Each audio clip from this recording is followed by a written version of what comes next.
नमस्कार दोस्तों, स्वागत है अपने YouTube channel top trending GK में। दोस्तों, आरआरबी पैरामेडिकल का ऑफिशियल फुल नोटिफिकेशन है वो आउट हो चुका है। टोटल 1376 पदों पर जो आपकी ये रिक्रूटमेंट निकली है, इसमें 20 टाइप की पद है। इन सभी 20 टाइप की पोस्ट की योग्यता देखने वाले हैं। पूरी भर्ती प्रक्रिया, एग्जाम पैटर्न जानेंगे। आयु की बात करें तो मैक्सिमम पोस्ट के लिए आयु 18 से 36 वर्ष है। यहाँ पर एक पोस्ट है जिसमें 12th के साथ आपने यदि बायोलॉजी या फिर केमिस्ट्री से 12th कर रखी है, तब भी आप उस पोस्ट के लिए एलिजिबल हो। देखते हैं आरआरबी वाइज उस पोस्ट की क्या वैकेंसीज हैं। और ये जो विस्तृत नोटिफिकेशन है CN04/2024 के नाम से यहाँ पर रिलीज हो चुका है। इसके फॉर्म भरने की डेट यहाँ पर स्टार्ट हो रही है 17 अगस्त 2024 से। लास्ट डेट रहेगी 16 सितंबर 2024। और यदि कोई फॉर्म भरते वक्त गलती होती है, सबमिट हो जाता है, तो दोबारा उसको करेक्ट करने की डेट रहेगी 17 सितंबर 2024 से 26 सितंबर 2024। तो यहाँ पर आरआरबी वाइज ये वैकेंसीज हैं, जिसमें यहाँ पर पोस्ट की बात करेंगे तो लेवल 7 से आपके पोस्ट स्टार्ट होती है। Dietitians, nursing, superintendent, audiologist, clinical psychologist है, डेंटल हाइजीनिस्ट है, डायलिसिस टेक्नीशियन है। तो ये आपके पैरामेडिकल कैटेगरी की लगभग सारी यहाँ पर पोस्टें हैं। और फील्ड वर्कर एक नई पोस्ट यहाँ पर देखने को मिल रही है, जो लेवल 2 की पोस्ट है। इस प्रकार टोटल पोस्टों का योग करेंगे तो 1376 हो जाता है। अब डिटेल में इन पोस्टों को देखें उससे पहले, इस प्रकार की कम वैकेंसीज में अपना एक सीट फिक्स करने के लिए आपको मैक्सिमम प्रैक्टिस की आवश्यकता है। मैक्सिमम प्रैक्टिस कहाँ पर करें? सबसे ज़्यादा से ज़्यादा text book pass pro join करके। पास प्रो ज्वाइन करने से अब तक जैसे कि पैरामेडिकल का एक एग्जाम जो पहले हुआ है प्रीवियस ईयर के, वो पेपर यहाँ पर आप एसेस कर पाएंगे, प्रीवियस ईयर के पेपर देख पाएंगे एज ए मॉक फॉर्म में। आप अब तक रेलवे के जो भी एग्ज़ाम हुए हैं, जैसे एनटीपीसी का हुआ है, ग्रुप डी का हुआ है, जेई का हुआ है, उन एग्ज़ाम्स के मॉक टेस्ट हैं प्रीवियस ईयर के पेपर के रूप में, वो भी दे पाएंगे। एक बार पास प्रो ले लिया, टीटीजे के कूपन कोड से अभी अतिरिक्त डिस्काउंट भी चल रहा है, उसका फ़ायदा उठा सकते हो। कैसे पास प्रो लेना है, डिस्क्रिप्शन बॉक्स में डेमो वीडियो है, वहाँ से जाकर आप एक पास प्रो में 800 प्लस एग्जाम्स के जितने भी इंडिया में एग्जाम्स होते हैं ना, उनके मॉक टेस्ट दे पाएंगे, प्रीवियस ईयर के पेपर दे पाएंगे। स्मार्ट तरीके से उनका एनालिसिस करते हुए आप तैयारी करेंगे, अपनी गलतियों को सुधारते हुए, तो ज़रूर आपका सिलेक्शन हो जाएगा। लिंक डिस्क्रिप्शन बॉक्स में टीटीजे के कूपन कोड से चेकआउट कीजिएगा। अभी वैकेंसीज आ चुकी है।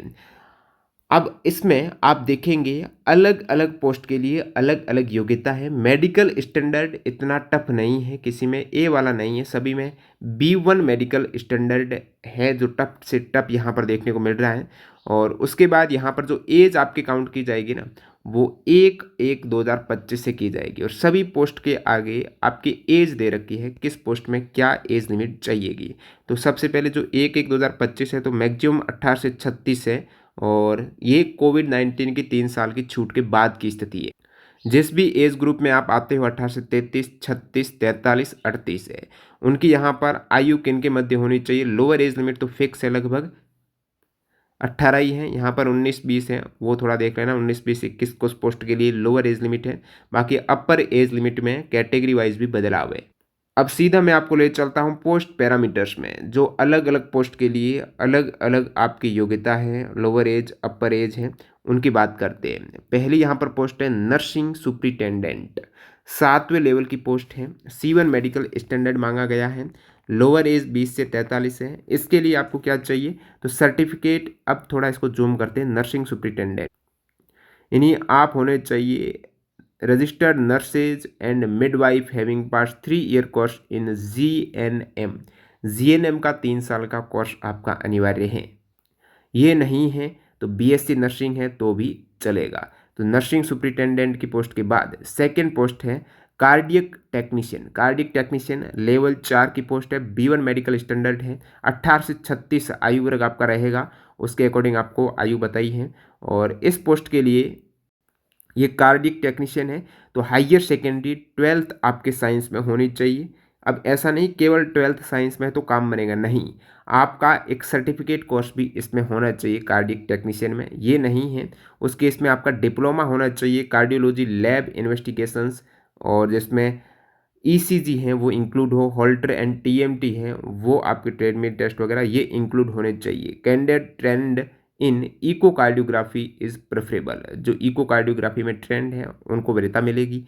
नेक्स्ट आपकी पोस्ट है क्लिनिकल साइकोलॉजिस्ट है। तो इसकी पोस्ट की बात करें तो 18 से 36 आयु वर्ग है, लेवल 6 की अच्छी पोस्ट है ये। इसमें आपकी योग्यता masters degree in clinical psychology या फिर सोशल साइकोलॉजी आपकी मास्टर होनी चाहिए।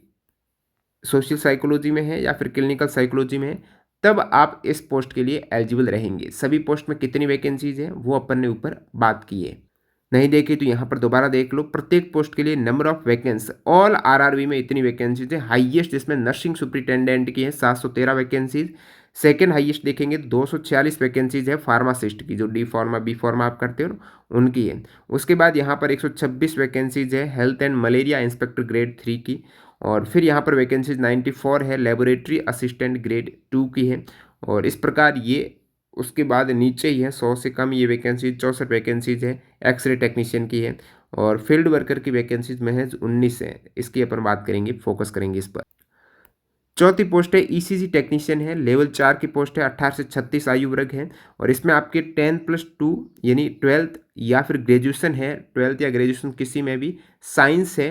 और साथ साथ में आपका सर्टिफिकेट होना चाहिए, डिप्लोमा होना चाहिए ईसीजी लेबोरेटरी टेक्नोलॉजी या कार्डियोलॉजी में। Cardiology technician of reputed institute में आपका डिप्लोमा होना अनिवार्य है ईसीजी टेक्नीशियन में। अब जो मैं पोस्ट की बात कर रहा था वो फील्ड वर्कर है। फील्ड वर्कर लेवल 2 की पोस्ट है, सबसे लो लेवल की इस पैरामेडिकल कैटेगरी की जो पोस्ट है ना वो फील्ड वर्कर ही है। 19,900 इसकी इनिशियल सैलरी है। 18 से 33 आयु वर्ग है। और मेडिकल स्टैंडर्ड भी बहुत कम है, ज़्यादा नहीं है, C2 है। अब इसमें देखेंगे तो योग्यता है 12th in science with biology और केमिस्ट्री। अब 12th आपने कर रखी है साइंस में, और जिसमें आपका सब्जेक्ट बायोलॉजी रहा हो या केमिस्ट्री कोई एक रहा हो। जैसे कि आप काफ़ी कैंडिडेट है फिजिक्स केमिस्ट्री मैथ में करते हैं तो भी एलिजिबल है। काफ़ी केमिस्ट्री कैंडिडेट हैं जो बायोलॉजी और केमिस्ट्री में करते हैं, जूलॉजी बॉटनी केमिस्ट्री, तो वो भी यहाँ पर एलिजिबल रहेंगे। ये फील्ड वर्कर की पोस्ट में टोटल वैकेंसीज 19 ही है। उसमें भी आप आरआरबी वाइज भरते हो तो काफ़ी आरआरबी में इसकी वैकेंसी है ही नहीं। तो इसके बारे में बात करेंगे कि इस आरआरबी में कितनी कुछ वैकेंसीज है। फील्ड वर्कर ध्यान रखिएगा, ये पोस्ट आप सभी के लिए लेकिन बहुत कम पोस्ट है। हेल्थ एंड मलेरिया इंस्पेक्टर की बात करें तो 18 से 36 आयु वर्ग। योग्यता BSc having studies chemistry as main या optional subject in any branch of chemistry while undertaking the course. BSc आपकी केमिस्ट्री में होनी चाहिए, प्लस ऐसा नहीं केवल बीएससी केमिस्ट्री में तो एलिजिबल नहीं, ए 1 year diploma of health sanitary inspector. Health inspector या सैनिटरी इंस्पेक्टर में आपका 1 साल का डिप्लोमा भी अनिवार्य है। सेकंड देखिए, प्लस प्लस ए तो ये हो गई, प्लस बी देखो 1 year national trade certificate in health sanitary inspector awarded by national council for vocational training. तो ये 2 सर्टिफिकेट चाहिए आपकी। मलेरिया इंस्पेक्टर की थोड़ी अच्छी वैकेंसीज है, तो इसमें आपका एक तो ये 1 ईयर का डिप्लोमा हेल्थ या सैनिटरी इंस्पेक्टर में, सॉरी इसमें एक ही मांगा गया, ये नहीं है तो सेकंड स्थिति में 1 ईयर नेशनल ट्रेड सर्टिफिकेट है तो भी चलेगा। ये और करके ना, तो ए या बी दोनों में से कोई एक है तो आपका चलेगा। नेक्स्ट अपनी पोस्ट आती है laboratory assistant grade 2 B1 medical standard 18 से 36। तो laboratory assistant grade 2 12th in science. अब साइंस में 12th है लेकिन diploma in medical laboratory technology DMLT होनी चाहिए। ये नहीं है DMLT तो certificate course in medical lab technology at par with diploma in medical laboratory technology DMLT subject to the fulfilment. कहने का मतलब DMLT इसमें होनी ही चाहिए। नेक्स्ट अपनी है परफ्यूजनिस्ट। परफ्यूजनिस्ट 8वीं जो पोस्ट है, BSc with diploma in perfusion technology, BSc होनी चाहिए और साथ साथ डिप्लोमा होना चाहिए। परफ्यूजन टेक्नोलॉजी में डिप्लोमा नहीं है तो बीएससी के साथ में 3 ईयर का एक्सपीरियंस आपको कार्डियो पल्मोनरी पंप टेक्नीशियन इन रेपुटेड रिकॉग्नाइज्ड हॉस्पिटल में होना चाहिए। तो ये भी एडिशनल योग्यता। नेक्स्ट अपन बात करते हैं फिजियोथेरेपिस्ट ग्रेड 2। ये फिजियोथेरेपिस्ट है, 18 से 36 है, C1 मेडिकल स्टैंडर्ड है। तो physiotherapist grade 2 bachelor degree in physiotherapy from a recognised university में आपकी फिजियोथेरेपी में डिग्री और 2 साल का प्रैक्टिकल एक्सपीरियंस होना चाहिए गवर्नमेंट या प्राइवेट हॉस्पिटल में। 100 बेड्स वाला हॉस्पिटल एटलीस्ट होगा। नेक्स्ट अपनी वैकेंसी है रेडियोग्राफर एक्सरे टेक्नीशियन। अब एक्सरे टेक्नीशियन की लेवल 5 की पोस्ट है और इसमें आपकी 12th फिजिक्स केमिस्ट्री में 12th होनी चाहिए। 12th फिजिक्स केमिस्ट्री की हो जाएगी। उसके बाद डिप्लोमा होना चाहिए रेडियोग्राफी में, जिसे आप DRT बोलते हो, डिप्लोमा इन रेडियो टेक्नोलॉजी है, या फिर बैचलर डिग्री है तो भी चलेगा। X-ray technician radio radio diagnosis technology 2 साल का कोर्स होता है और रिकॉग्नाइज यूनिवर्सिटी में। Science graduate with diploma in radiography रेडियोनोलिस टेक्नोलॉजी शैल बी प्रेफर्ड। और साइंस में ग्रेजुएट है तो अच्छी बात है। नेक्स्ट अपना फार्मासिस्ट आई है, एंट्री ग्रेड की फार्मासिस्ट वैकेंसीज हैं 11वीं जो C2 मेडिकल स्टैंडर्ड 20 से 38 साल के आयु वर्ग आपके चाहिए, 12th आपके साइंस में है और साथ साथ में आपका डिप्लोमा होना चाहिए फार्मेसी में रिकॉग्नाइज्ड इंस्टीट्यूट से। बी फार्मा है, बैचलर डिग्री है फार्मेसी में तो भी चलेगा। नेक्स्ट अपनी पोस्ट नंबर 12 देखते हैं, dialysis technician. Dialysis technician B1 medical standard 20 से 36 वर्ष की आयु। डायलिसिस टेक्नीशियन में आपके BSc होनी चाहिए और प्लस डिप्लोमा इन हेमोडायलिसिस ये होना चाहिए। ये नहीं है हेमोडायलिसिस में डिप्लोमा तो 2 ईयर का सेटिस्फैक्ट्री इन हाउस ट्रेनिंग या experience in hemodialysis work in reputed institute में प्रूफ इसका अटैच करना पड़ेगा। हॉस्पिटल में इन हाउस इसका आपका एक्सपीरियंस होना चाहिए। नेक्स्ट है आपके ओप्टोमेट्रिस्ट। तो ओप्टोमेट्रिस्ट की बात करें लेवल 4 B1 मेडिकल स्टैंडर्ड 18 से 36 आयु वर्ग है और BSc इन ऑप्टोमेट्री और diploma in ophthalmic technician. The course should be 3 to 4 year duration का कोर्स यहाँ पर रहता है और ये कोर्स है तभी आप ये जो ऑप्टो वाला है इसमें एलिजिबल है। Laboratory superintendent, lab superintendent level 6 की पोस्ट B1 मेडिकल स्टैंडर्ड 18 से 36 आयु वर्ग है। तो इसमें आपके BSc होनी चाहिए biochemistry microbiology life science, BSc with chemistry and biology as main और ऑप्शनल सब्सिडियरी सब्जेक्ट और इक्विवेलेंट प्लस डिप्लोमा। अब BSc है बायोकेमिस्ट्री माइक्रोबायोलॉजी में, इसके साथ साथ डिप्लोमा होना चाहिए DMLT वाला या फिर BSc इन मेडिकल टेक्नोलॉजी। आपने लेबोरेटरी में BSc कर रखी है तो भी चलेगा, मेडिकल टेक्नोलॉजी में BSc है तो भी एलिजिबल हो यहाँ पर लेबोरेटरी सुप्रिटेंडेंट। डेंटल हाइजीनिस्ट की बात करें लेवल 6 की पोस्ट है C2 मेडिकल स्टैंडर्ड 18 से 36 वर्ष आयु है। तो डेंटल हाइजीनिस्ट में योग्यता देखो, degree in science from a recognised university और इक्विवेलेंट डिग्री होनी चाहिए बायोलॉजी में यानी BSc वगैरह। उसके साथ साथ डिप्लोमा 2 साल का होना चाहिए डेंटल हाइजीन इंस्टीट्यूट, साथ साथ registered with dental council of India as dental hygienist और 2 साल का experience as dental hygienist. Not qualification regarding experience is relaxable at the direction of the competent authority in case of candidate belonging to SC/ST के लिए कुछ छूट भी यहाँ पर है, बाकी यहाँ पर डिप्लोमा है। अब डाइटिशियन की अब जो बच्ची हुई पोस्ट है डाइटिशियन लेवल 7 इसकी बात करते हैं जिसमें लेवल 7 की पोस्ट है, अच्छी पोस्ट है। BSc आपके हो, साइंस ग्रेजुएट हो आप with post graduate diploma in dietetics. Dietetics में 1 साल का पोस्ट ग्रेजुएट आपका डिप्लोमा होना ज़रूरी है और recognise institute plus 3 month internship होनी चाहिए हॉस्पिटल में। ये नहीं है BSc होम साइंस पे कर रखी है, MSc होम साइंस पे कर रखी, दोनों फूड एंड न्यूट्रिशन में, ठीक है। BSc MSc home science food और न्यूट्रिशन BSc होम साइंस पे कर रखी है तो भी आप इस डाइटिशियन की पोस्ट के लिए एलिजिबल हो। कैथ लेबोरेटरी टेक्नीशियन की बात करें लेवल 6 की पोस्ट है BSc and diploma from a reputed cardiac lab in cardiac professional cath lab work और 2 ईयर हाउस ट्रेनिंग है तो भी चलेगा, नहीं तो BSc के साथ में डिप्लोमा होना चाहिए cardiac lab in cardiac professional cath lab. ये नहीं है डिप्लोमा तो BSc के साथ में 2 साल का हाउस ट्रेनिंग एक्सपीरियंस आपका होना चाहिए कार्डियक लेबोरेटरी। नेक्स्ट आपका है ओक्यूपेशनल थेरेपिस्ट। तो ओक्यूपेशनल थेरेपिस्ट लेवल 6 की पोस्ट C1 मेडिकल स्टैंडर्ड 18 से 36 है। तो ओक्यूपेशनल थेरेपिस्ट की बात करें तो इसमें आपके 12th साइंस में है और साथ साथ डिप्लोमा है ओक्यूपेशनल थेरेपी में। नेक्स्ट आपकी ऑडियो वाली है audiologist and speech therapist level 6 की ये पोस्ट है B1 मेडिकल स्टैंडर्ड है। तो इसमें ऑडियोलॉजी में बैचलर होने चाहिए आप या और speech language pathology from bachelor, या तो ऑडियोलॉजी और स्पीच लैंग्वेज पैथोलॉजी में आप बैचलर हो रिकॉग्नाइज यूनिवर्सिटी में तब आप इसमें बिल्कुल एलिजिबल हो।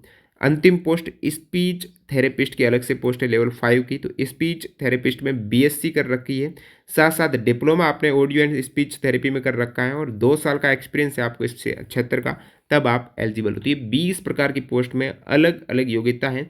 और फील्ड वर्कर की अपन बात कर रहे थे जिसमें 12th के साथ में लेवल आपकी 5वीं पोस्ट है। फील्ड वर्कर 19,900 सैलरी स्टार है, 18 से 33 वर्ष है। 12th के साथ में साइंस जो बायोलॉजी और केमिस्ट्री में है तो आप इस पोस्ट के लिए एलिजिबल हो और कोई डिप्लोमा नहीं मांगा गया है। अब नीचे आप देखेंगे तो RRB वाइज वैकेंसीज आपको शो हो जाएगी। जैसे अहमदाबाद की अपन बात करेंगे ना तो अहमदाबाद में फील्ड वर्कर की पोस्ट है ही नहीं कोई, अहमदाबाद में टोटल पोस्ट है 51। तो इन सभी ये जो देख रहे हैं कैटेगरी, इसमें अहमदाबाद की पोस्ट है। नेक्स्ट अपन प्रयागराज में देखेंगे तो प्रयागराज में टोटल पोस्ट बनती है 41। अब प्रयागराज में फील्ड वर्कर की केवल एक पोस्ट है और ये जनरल की एक पोस्ट हो जाएगी प्रयागराज में फील्ड वर्कर की। उसके बाद नीचे देखेंगे तो आरआरबी अजमेर में ये इतने टाइप की पोस्ट है, 9 टाइप की, और अजमेर में भी फील्ड वर्कर की यहाँ पर 3 वैकेंसीज है। उन 3 वैकेंसीज में एक यूआर, एक एससी, एक एसटी की हो जाएगी। टोटल यहाँ पर 34 वैकेंसीज है।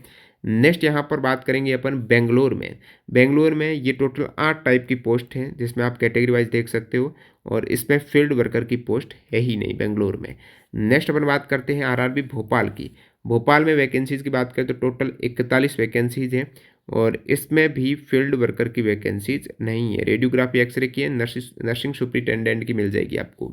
भोपाल के बाद अपनी आरआरबी भुवनेश्वर की बात करें तो इसमें मलेरिया इंस्पेक्टर और नर्सिंग सुपरिटेंडेंट की टोटल 8 पोस्ट है भुवनेश्वर में। नेक्स्ट बिलासपुर जोन की बात करें तो टोटल 48 वैकेंसीज हैं, इसमें आपके फील्ड वर्कर की नहीं है। टोटल 48 वैकेंसीज में ये आपके मैक्सिमम वैकेंसीज आपको देखने को मिलेगी। 13 वैकेंसीज हैं, नर्सिंग सुपरिटेंडेंट 13 और 13 26 वैकेंसीज है ज़्यादातर। उसके बाद आप चंडीगढ़ की बात करेंगे तो टोटल 48 वैकेंसीज हैं और चंडीगढ़ में भी फील्ड वर्कर की वैकेंसीज यहाँ पर नहीं है। टोटल 8 टाइप की वैकेंसीज है, ज़्यादातर आपकी एक्सरे रेडियो की हैं चंडीगढ़ में। नेक्स्ट अपना चेन्नई की बात करें तो उसके बाद चेन्नई की हाईएस्ट यहाँ पर 143 वैकेंसीज फिलहाल देखने को मिल रही है और इसमें फील्ड वर्कर की चेन्नई में 2 वैकेंसीज, 2 ही यूआर की है 143 वैकेंसीज में। चेन्नई की बात करते हैं गोरखपुर की। गोरखपुर में यहाँ पर टोटल वैकेंसीज 83 हैं, जिसमें 73 वैकेंसीज नर्सिंग की हैं, जीएनएम कर रखा है। उसके बाद गुवाहाटी की बात करें तो टोटल 95 वैकेंसीज हैं, इसमें फील्ड वर्कर की गुवाहाटी की एक वैकेंसी देखने को मिल रही है। 95 टोटल वैकेंसीज आप देख सकते हो। नेक्स्ट अपना श्रीनगर जोन है, इसमें टोटल 19 वैकेंसीज हैं और इसमें फील्ड वर्कर की वैकेंसी श्रीनगर में नहीं है। उसके बाद बात करते हैं कोलकाता की। कोलकाता की टोटल वैकेंसीज हैं हाईएस्ट यहाँ पर 229 मैक्सिमम वैकेंसीज आपको कोलकाता में देखने को मिल रही है। फील्ड वर्कर में कोलकाता में 2 जोन है, ईआर एसईआर दोनों में ही वैकेंसी 4 सीट है। एसईआर में 3 यूआर की है, ईआर में 1 यूआर की, तो टोटल कुल मिलाकर 4 सीट हो जाती है फील्ड वर्कर की। कोलकाता में हाईएस्ट है, बाकी अलग अलग कैटेगरी आप फार्मासिस्ट वगैरह की देख सकते हो, ज़्यादा है इसमें जोन, तो सीट भी आपकी 229 है। मालदा जोन की बात करें तो यहाँ पर टोटल 32 सीट है, नो फील्ड वर्कर सीट ही है। मुंबई में आपको सीट दिख रही 236, हाईएस्ट वैकेंसीज मुंबई में निकल के आई है। 229 सेकेंड हाईएस्ट कोलकाता में और हाईएस्ट 236 है मुंबई में। टोटल 22 टाइप की पोस्ट आपको, 22 तो नहीं है, एक में सब कैटेगरी हैं, यहाँ पर 20 ही पोस्ट होती है। इसमें आप फील्ड वर्कर की देखेंगे मुंबई में तो फील्ड वर्कर की यहाँ पर भी 4 सीट है, सीआर में 1, डब्ल्यूआर में 3, तो यहाँ पर भी फील्ड वर्कर की मुंबई में 4 सीट है। नेक्स्ट अपनी मुजफ्फरपुर में टोटल 16 वैकेंसीज है, नो फील्ड वर्कर सीट ही है। पटना की बात करेंगे तो पटना में भी फील्ड वर्कर नहीं है, लेकिन टोटल सीट 35 है पटना की। इस प्रकार नेक्स्ट रांची जोन में भी नर्सिंग सुपरिटेंडेंट और फार्मासिस्ट है, मैक्सिमम वैकेंसीज नर्सिंग और फार्मासिस्ट की ही देखने को मिल रही है।